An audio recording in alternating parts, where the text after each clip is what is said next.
So welcome back, everybody. It's time to meet our community. The Hispanic business community here in Orange County. Powered by the Orange County Hispanic Chamber of Commerce and Orange County's only community radio station, OC Talk Radio. Streaming live from our studios here at the University of California, Irvine's Beale Applied Innovation Center. With a special episode today with some special friends and our special host, Ruben Franco. Hey, Ruben. Who'd you bring? Paul. How are you? Good. Along one of your old friends here. Yeah, full disclosure, I have a former fraternity brother of mine, Kevin Abbott, who's here. Kevin and I go way back. More than 3 decades back, I hate to say. But we do. Went to UCLA together, and we're in the same fraternity together, and known each other for years. Know his wife, Julie. Yeah, you dated my wife, yeah. I dated your wife, Julie. And I'm still here. That's how good a guy you are. That's how good a guy you are. Yeah, good a guy you are here after that happened. So.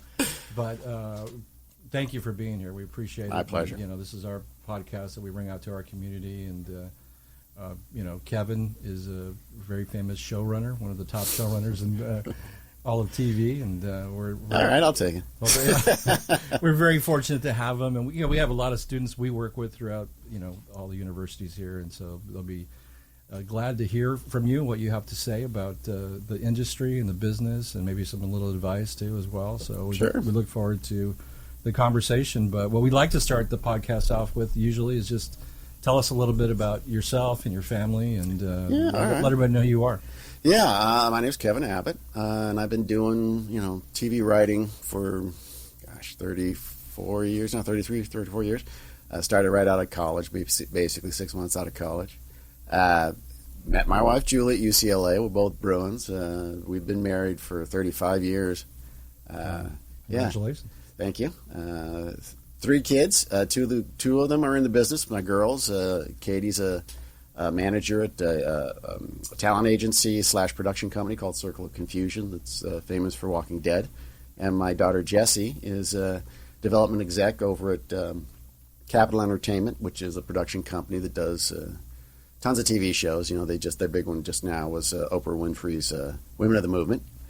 No grandkids yet. I'd like to have grandkids. I'm pushing, but I've turned into that guy. Who just got married? Was it Jessie? Jessie just got married. Yeah, she got married just before COVID hit, October of 2019. Okay, so just before it hit, we got in under the wire.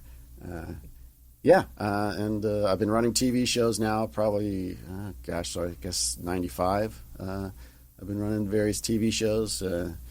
It's been a wild ride. It's not something. We got to get them to list a couple of them here. We got to get them to rattle off some of the shows. Tell us a little. Recently, you worked. Obviously, you were the showrunner for Last Man Standing with Tim Allen. Yep, that Nancy was Travis and Hector Elizondo. Yeah, and just, fantastic.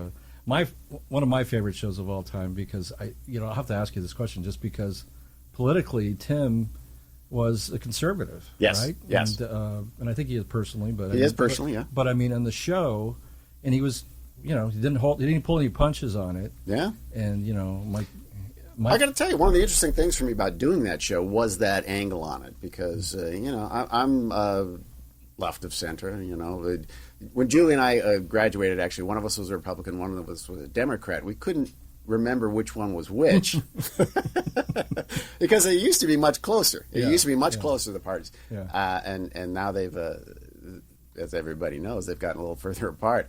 So going in, it was struggle is the wrong word. It was a challenge to make certain that I always made Tim look, to not make him look bad, basically, to not let any bias I might have about any particular subject color that character's viewpoints. Yeah. And I like to think I did a good job on it.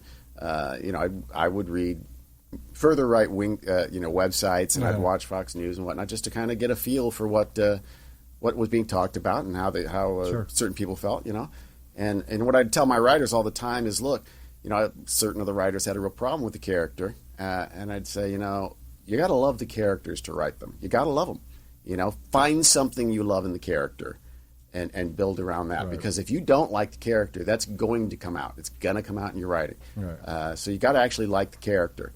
And hopefully you love them. And I loved that character, and that character was Tim and Tim. I loved Tim too. they're good-hearted people. You know, Yeah. that character was always coming from a point of view of wanting what's best for his family and for the community. Yeah, and I didn't find it difficult to write that character at all. You know, a lot of it was just kind of, we viewed it as Tim was a traditionalist, is how we kind of called it, which is, you know, he's not against change and he's not against doing things differently, but he just wants to pump the brakes a little bit because of the law of unintended consequences. You never know what's going to happen, right? And we'd get to do the law of unintended consequences of what happened with these things. So yeah, it was. I really enjoyed that time. I really enjoyed that time with Tim. You know, he is one of those guys that has whatever that it thing is. You know, I used to go in with Tim because, you know, if he was just kind of flat or a little down in show night or trying to remember his lines, you know, I'd tell him, well, say it however you'd want to say it, unless it was a word-specific joke, which I tried to keep away from Tim because he didn't memorize his lines too well. But I'd say, you know, say it how it's going to come out of your mouth, because I want it to feel natural. I don't want you remembering your lines, and I want you coming out because I said, you know, I need the twinkle, Tim. I said, you're a really good actor, right? I said, but there's 10,000 really good actors in Hollywood. I need the star, because there's very few of those, and you're a star when you twinkle, when you turn it on, when you're in the moment, when you're feeling it and having fun with it. That's what I need. And you know, he would bring it, man. And he did have the twinkle. He absolutely had the twinkle. Same with you know, I was on Roseanne for a couple of years, and Roseanne, you know, for as difficult as she could be, had the twinkle. She had that thing, you know, whatever it is that just makes you look at these people. I had my showrunner on the show, Rob Ewan, who was great. He used to say that what stars have, the quality that they have, is they can make you, it's like a baby, a newborn. They can make you feel whatever emotion they're feeling. If they're overjoyed and happy, then you're happy. It just makes you feel happy. If they're crying, you are going to cry. If they're angry, it's going to make you angry. They have that ability to kind of make you feel that way, you know? And I think that's true. Can I tell a quick Roseanne story? Sure, absolutely. So we were, it was the second season, and Roseanne had she'd come in at the beginning of the season and say, you know, I want to do a show about racism, or, you know, I want to do a show about whatever, you know, we'd have to come up with something. And usually it was always about more challenging subjects. But this one, she comes in and she says, I want to do a show about abortion. And we're like, I want my character to have an abortion. And we're like, And we'd spent the previous season trying to get that character pregnant. So we sit down and we try to break a story. How can we justify this character who's just spent a year trying to get pregnant having an abortion? Right. And we failed. We absolutely failed. So we had to go out to her house in Brentwood. We're supposed to pitch her the stories, Rob, me, and two of the other writers. And we get out there, and we're basically all going, okay, just before we go in, said, look, we're probably going to get fired today because we have to tell her we can't do this. But we all agree we can't do this, right? We can't have this character have an abortion. We're like, yeah, we all agree. We all agree. So we go in the house. She lets us in. Just as she lets us in, come on in. We got some muffins and stuff in here. Just as she comes in, her daughter that she gave up for adoption, Brandy, and had just rediscovered that summer, and she's staying with him. She comes in the back door, and she's clearly been out all night. And she and Roseanne start screaming at each other. Well, you been, you bleep and bleep, and shut up, you, and just screaming. Brandy storms off, and then we're like, oh man, we're going to tell Roseanne we can't do this right now. And she's all right, come on in. We go sit down. Rob hems and haws for like 5 minutes and finally says, we just can't figure out how to do this. And she goes, didn't I tell you I don't want to do the abortion anymore? They shot that abortion doctor in Iowa. I don't want that to happen to me. Oh, my God. We're like, really? She goes, yeah, have Darlene have an abortion. Holy cow. Yeah. But you know what? She had that star thing. We walked out of there. The point of that was we walked out. And we were just swapping stories at that point with Roseanne, and we walked out so happy and so like, that was great. And we got outside and it was like, I feel dirty. We were so convinced she was going to be awful, and now, you know, she's got us. She got us back, and we're backing her. You know, I love this woman. You know, she just had that power, and Tim had the power too. Oh yeah, absolutely. He always says it's so funny because, you know, he's telling me, you know, two of his most iconic roles are Santa Claus and Buzz Lightyear. You know, and he always gets requests.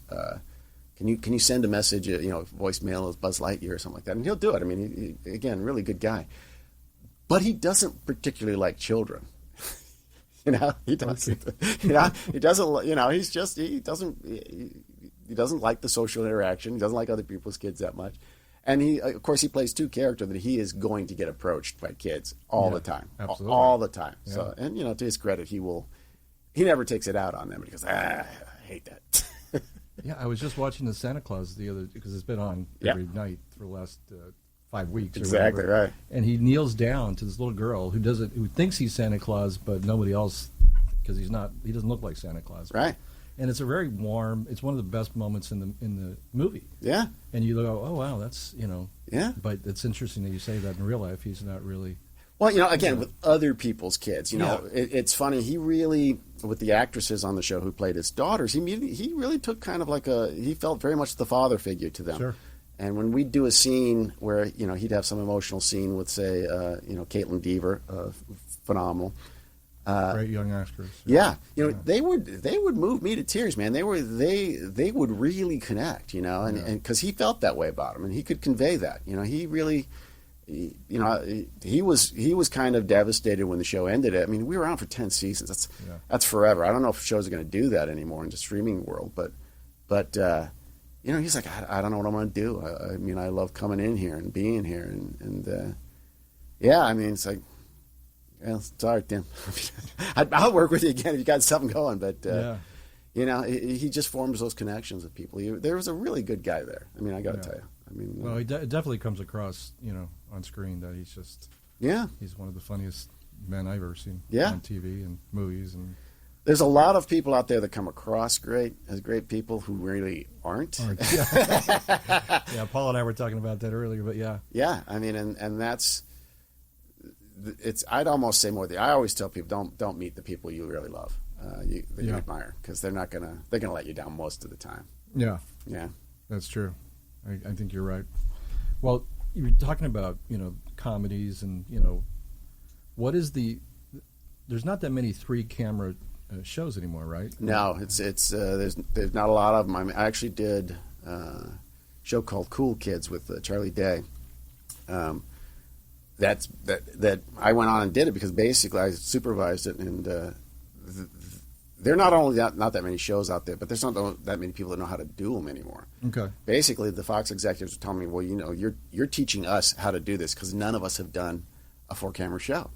And I'm like, really? I mean, it just the framework that used to be there, where when I started 34 years ago, you worked your way up from staff writer. When I started, there were only 3 networks. Fox came along the next year, and you learned your craft. You learned the ability to do this, and just also, just the things of like when we were shooting the pilot to Cool Kids, I said, we're not gonna shoot the whole show in front of the audience. So we've got sets that are out of the audience's view, and I'm gonna pre-shoot those and just run them back. And they're like, well, no, we want to see the whole thing. It's like, no, you don't understand. This is not good for the audience. It will kill the energy in the audience. Yeah. There's a reason to have an audience, and that's to kind of bring that play-like energy, that feeling of you're with the crowd at the game. And you don't want to waste that. You want to keep this entertaining for them. So we're gonna show it to them and move on. And I had to fight them on it, but they eventually agreed. And you know what? They're like, yeah, you were right. You're absolutely right. Make sure you're going to shoot those scenes in front of the audience that they can enjoy. Right. With Tim, we'd always try to pre-shoot some scenes so that we could get through the night quicker, and then once again keep it entertaining for the audience. But I always had to make sure that I tried to get the scenes that Tim was in that are in front of the audience, so primarily the kitchen scene and the living room scene, right, and not so much the workplace, although I could use his office more, but tried to keep those in front of the audience because I know those are more. Look, they came to see Tim Allen, and those are going to be more interesting to them. They may love the whole show and the cast and everything, but Tim's the reason that we were there, and him was the reason we were on the air. So I wanted to give them, the audience, that reward. That they came to see. Yeah, I want you to walk out of here going, oh my God, that was so great. We had to see Tim Allen, and he talked to us, and because Tim would do a little bit of warm up. He always told his potato joke, and would try to. He loved interacting with the audience too, So it was a lot of fun.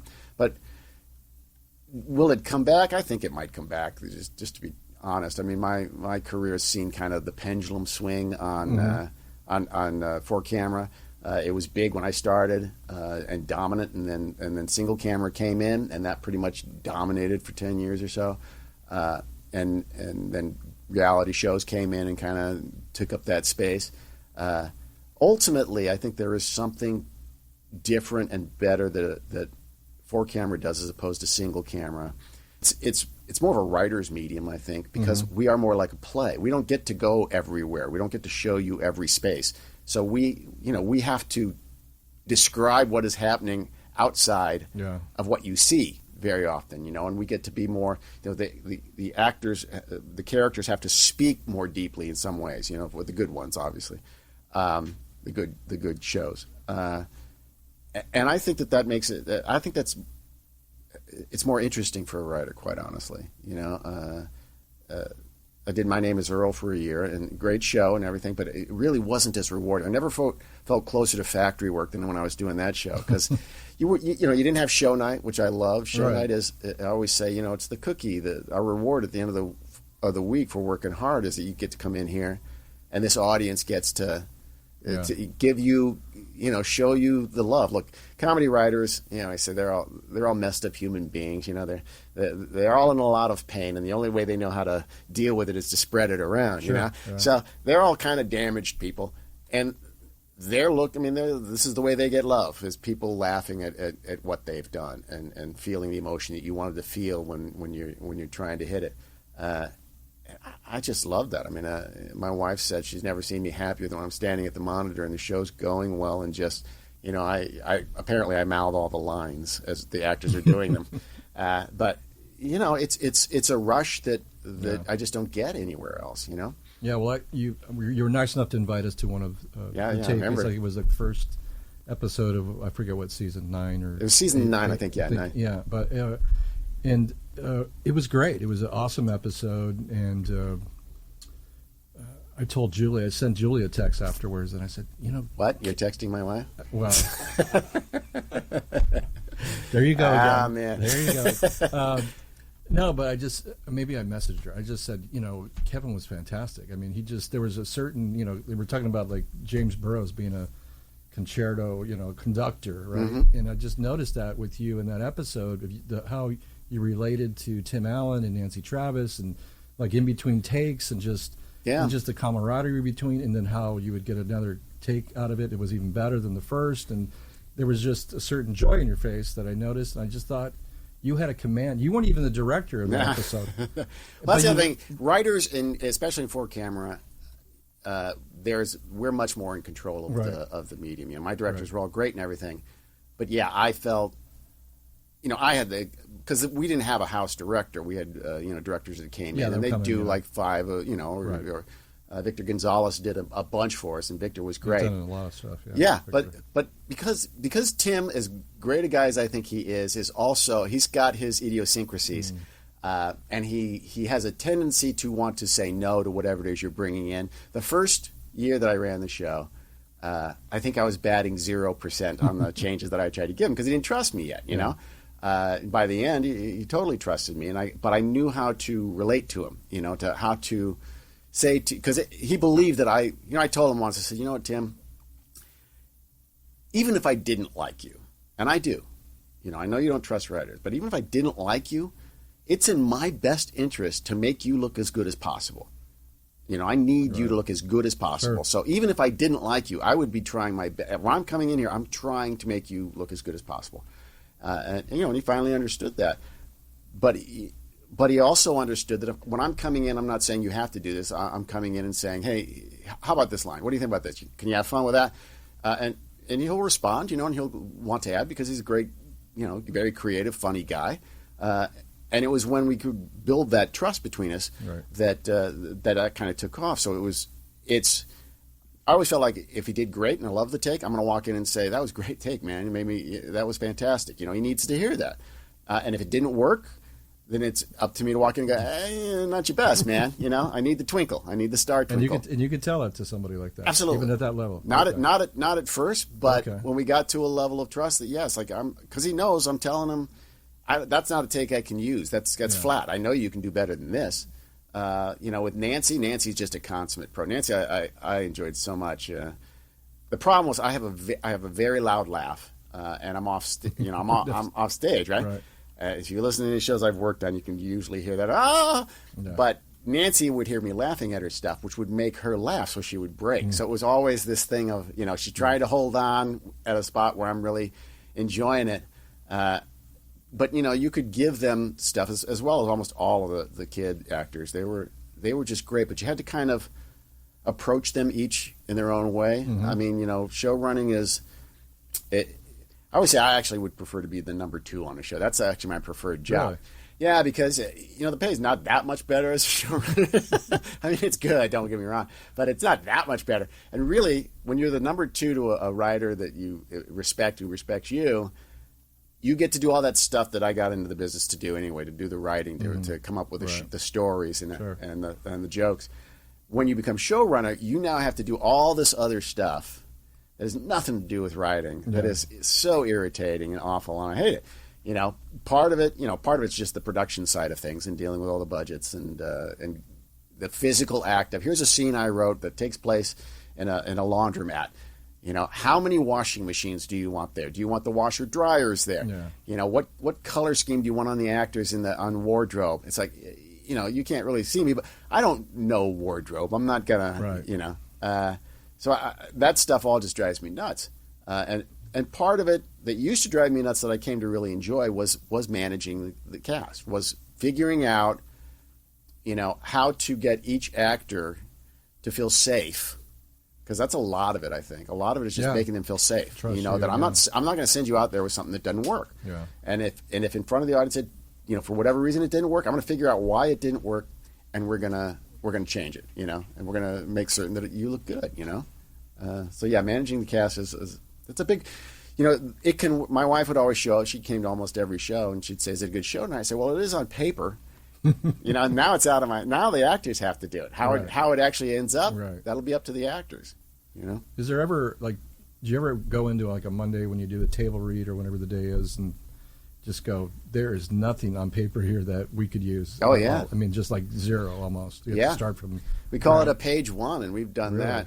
We had one, very little on Last Man Standing. We had one on Reba that we did. That we had an episode where Reba, one of her old friends, had her old flames that Brock had stolen her from, had passed away, and we read it at table, and it was, no pun intended, but it was death. It was awful. It was just flat, and it's like, this does not work, and it's a story problem. It ain't just fixing some words. Yeah. So we went back and we said, okay, we have to do notes after we have the table reading, and then the network and studio will give us their notes and thoughts, and I'll tell them what I'm planning on doing. And then you go back and rewrite it. Well, this one I said, just don't worry about notes. This is all going to change. It's not going to be a word that's the same. And went back and had to re-break the story completely, which we did, and we wrote it. And next day it didn't really work either. But we had it changed enough that we knew where the roadmap was. We could see it. And it wound up being a really good show. We had one on Last Man with the morning of the table read. We'd read on Wednesday mornings, and then they'd rehearse Thursday, Friday, and they'd do run-throughs for me and the writers where they would perform it for us so that we could see if it worked or not. And then Monday was camera blocking and pre-shoot, and then Tuesday would be show night. Wednesday morning we go to table, and I get a call as I'm walking in the door that Tim's in the hospital. Oh, wow. Yeah, and they don't know what's wrong with him. So they don't know what's going to happen. Now, on a show called Last Man Standing, when the last man ain't standing, it becomes a little difficult, right? And we did the table reading, and I said, well, let's hear what we can hear. And we got done with it, and I talked to. We were on Fox at the time, and I said, insurance would cover if we had to shut down for a week. But it's expensive. They'd prefer not to do that. Right. So I said, give me an hour. Let me see if I can just rework this. Let's figure if we can figure out a path forward on it. Which we did. We wound up finding out a path forward, and we just rewrote it all that night, and it takes obviously a bit longer.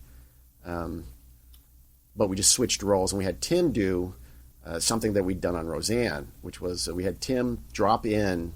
He'd be at the beginning of a scene. He was trying to get there, and we said we'll shoot these parts when he gets back. And it wound up being, the network loved it. They thought it was really good. What was the episode? The episode was Ed is getting married to Nancy's mom, to Vanessa's mom. Yeah, okay. And Tim is stuck up he gets snowed in, and he has to try to get back Ed winds up in the hospital. Yeah, so Ed's in the hospital. Ed's in the hospital, right? And they have the wedding ceremony in the hospital. But Tim, we had to take Tim completely out of that. Wow.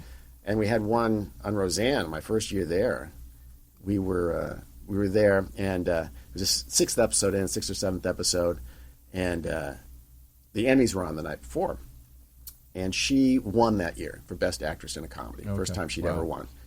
And I remember looking at my wife and saying, "Oh, okay, it's going to be a good week." Because you may not know this, but Roseanne could be tough on writers. So I'm saying, oh, it's going to be a good week. She's going to be in a good mood. And we go in, and we're sitting at a table. We used to do table reads on the set there. And Roseanne's not there, and she's not there. And finally, Tom Arnold comes in. This is when they were married. And Tom goes, oh, let's just go ahead. We'll do it without Rosie. She's not here right now. And we're like, okay, kind of pointless because to not hear what she's going to do, right? Midway through the table read, we see Roseanne poke her head out from behind the set. Go, Tom. Tom gets up and goes, oh, just keep going. I'm like, all right, and the cast is reading, and her stand-in's reading her part, and they're screaming at each other back there. Some huge fight, and we hear her, storm off, and he comes back and goes, oh, don't worry about it. So we go back to the writer's room. We're like, okay, well, what are we going to do? How are we going to rewrite this? And Rob gets a call, and he comes back in, and he says, everybody but Kevin and Miriam and Eric, go home, and I'll call you and let you know what's going on for the week. And we're like, what's going on? He's like, well, this can't get out because Carsey Werner's in negotiations with ABC for a 3-year pickup. So they don't want people to know that, Roseanne's had a breakdown, and she's going to be hospitalized for a little while. Oh, my Lord. Yeah. And we're like, what? Yeah, they don't know how long this is going to be. But nobody can know, so you need to write a new episode without her. Just like that. Just like that. Yeah, hey, sure. we didn't have any in the bank that didn't have Roseanne in them, So, we had to scramble. We wound up...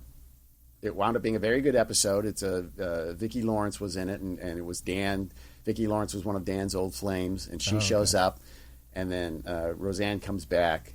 He doesn't cheat or anything like that because Dan loved Roseanne, but he winds up having very creative sex with Roseanne when she comes home that evening, and she's all thrilled about it. And then Jackie reveals that no, it was he was thinking about her. You cheated in your mind, yeah. And what we did is we did the same thing. We shot scenes with her to, she'd walk out of a scene or something like that. Right. But, those days, you hate to see them, but you never know when they're coming. You never really know. Yeah. It's amazing how often you can get a scripted table that everybody's read and gone, oh, yeah, this is really good. It's really tight. And then it reads and you go, that didn't work. And you go, yeah, there's a huge fundamental flaw here that it's going to take a lot of writing to fix. Yeah. Yeah. That's right. Yeah. There's when you and I were growing up, you said there were 3 stations, and then it became Fox as well, and then now there's I forget how many scripted shows there were back then. There's like over 500 scripted shows. Yeah. Most of them, the kind of limited series and streaming, and it's changed quite a bit since you've been in it. Business is entirely different. Yeah. What are you? I know you did Last Man Standing. What are you working on now? Or what are you thinking about doing now? Or I don't even know. I didn't ask you on purpose ahead of this podcast just so we could get it live. But well, I'm actually working right now. I did the final season of Last Man was during COVID, and that was just a really tough year in the sense that we didn't have show nights because we couldn't have audiences. Right. So it really was just a drudge, and it was just me and my number 2, Matt Berry. We're the only ones in the offices doing the writing, and all of the protocols and the testing and whatnot. It just was, it kind of burned me out that year. Yeah. So I took a year off just to recharge. And right now I'm working on a project that I'm probably going to take out beginning of next year with Reba again. Reba wants to do another show. Oh, great. Yeah. So we've been working on a show together, and but I like it a lot. And if that doesn't go, then probably beginning of next season, although there really aren't seasons anymore. No, there's not. I might go try to run. I mean, like I said, I'm kind of getting at the stage of my career where show running takes your entire focus. I mean, it really does command your life in so many ways. And as a writer, when I'm writing, as the showrunner, you basically write every episode in a sense, and that it all has to work for you. You rewrite them all. I don't stop thinking about them. My wife will complain, and she would go she'll be telling me something, and then finish, and I'm like, okay, is this funny? She's like, were you listening? Yeah, I heard it all. This is in my head, and I need to get it out. It just takes over everything, and I'm less willing to do that than I used to be. I mean, if I could find consulting gigs on it and just help people out, because there aren't that many people who know how to do 4-camera anymore, that would be preferable to me. But I always wind up helping out, and then I wind up running the show at some point. And it just becomes. So anyway, I mean, if I can get the Reba show going, that's when I would be willing to go ahead and run and do the show and do the energy of it. Yeah, got it. But I like the streaming idea, because the idea of doing 8 or 10 episodes as opposed to 22 is great. I mean, we usually have pre-production is about 6 weeks before production starts, and I like to have 8 stories broken in some form. So that'll mean 3 scripts, a couple of outlines, and then the notion of the 8th one. So, it would be no problem doing that. It'd be done practically in preseason, But 22, usually, if you ever watch seasons of shows that were 22, usually the ones in the middle are a little weaker, and the reason that is because the writer's getting tired. What happens is they have all this great stuff from pre-production when they had plenty of time and they were well rested and coming off hiatus. And that all goes in the first 5-6 shows, right? Yeah. And then they're kind of going, now these are the ideas that weren't good enough to be the first ones, right?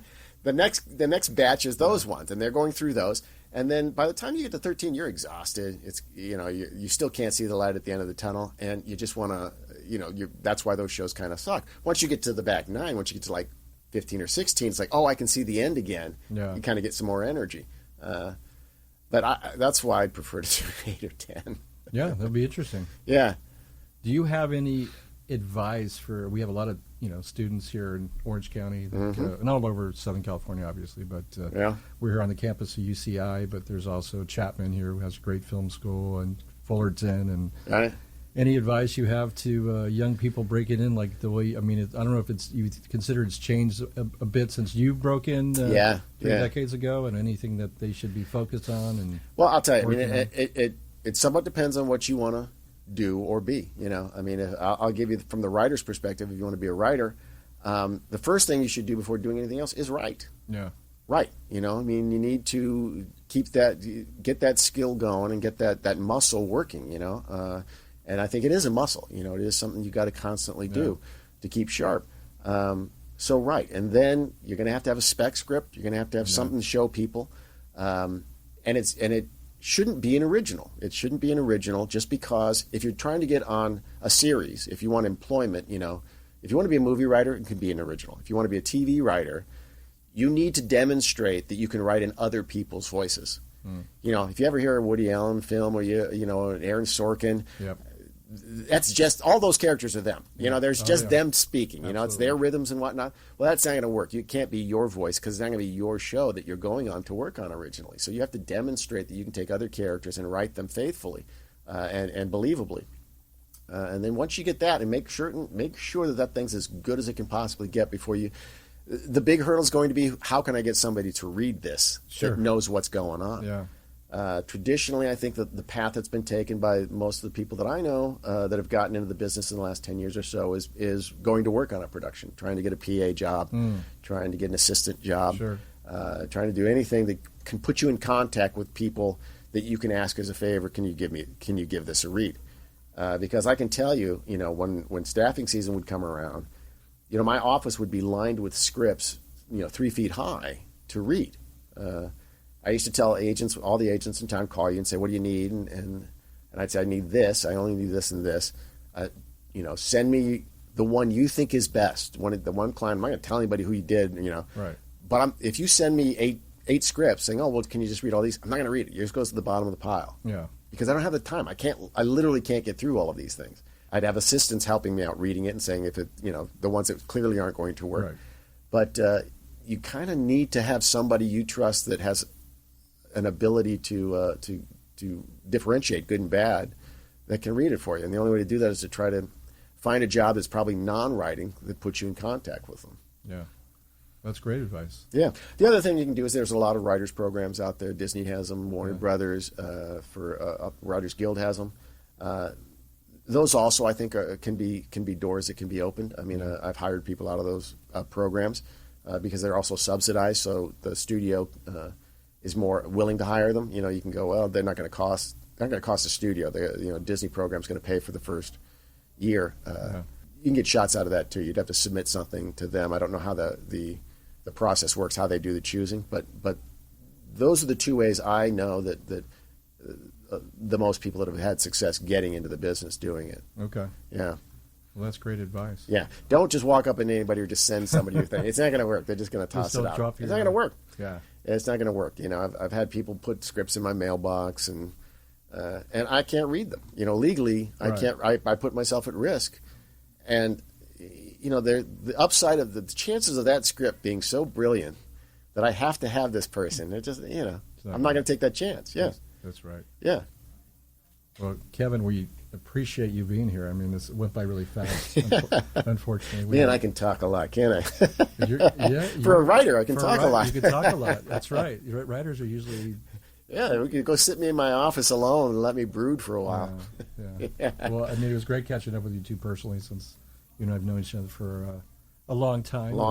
Appreciate you being on and admired the success you've had. I mean, because I remember you when you were in school. So. Yeah. Nobody saw it coming. Nobody saw it coming. We didn't see that. Wow. What the hell? But it means anybody can make it. That's true. That is true. I'm inspiration for millions. You are inspiration for millions. No, but you've done a great job, and I have seen your work, and you definitely are, from what I've seen, my limited knowledge, you're one of the top showrunners I've seen out there. So thank you, Ruben. I appreciate it, man. Appreciate you doing that, and look forward to your next adventure here. Thank you much, buddy. Because you make me laugh. Thanks, bud. Appreciate it. Thank you. Thanks for being on. My pleasure. Thank you, everybody, for being on our community show. We appreciate it.